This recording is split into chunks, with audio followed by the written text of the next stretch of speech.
I want to know who's on your mind for your weekly prospect report.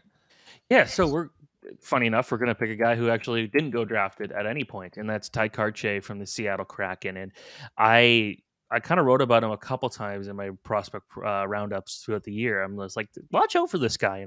22-year-old, just turned 22, 21 during the season.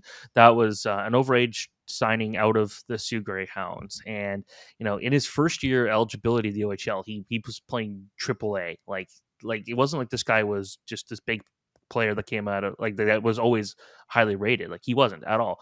And for him to go out there, he was an eighth round pick in 2017, for example, in the OHL draft. And just this year to see him go get 57 points and be such a valuable piece of the Coach Ellie Valley Firebirds, and then go play top line minutes when they needed an extra body during the playoffs for Seattle.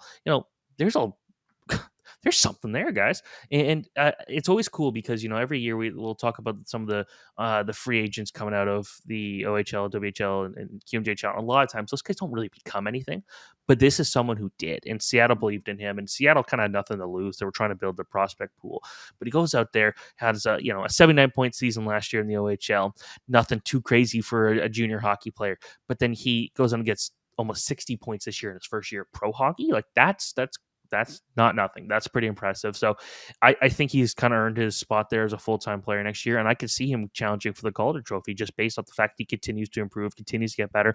And it's like he's playing with house money that just never goes away. And I like that, the fact that Seattle, well, they're still like, they had a good year this year. They're still a work in progress. They showed some flaws during the playoffs. And I think a guy like him, they need someone who can go out there and generate scoring chances and can finish. And he could be that guy. So as this team continues to try to go up the ranks, I think he could be someone that you could throw in the top 6 next year, feel comfortable about it, and see what happens. So I'm very excited to see what happens with Seattle next year, especially if Shane Wright makes the team again.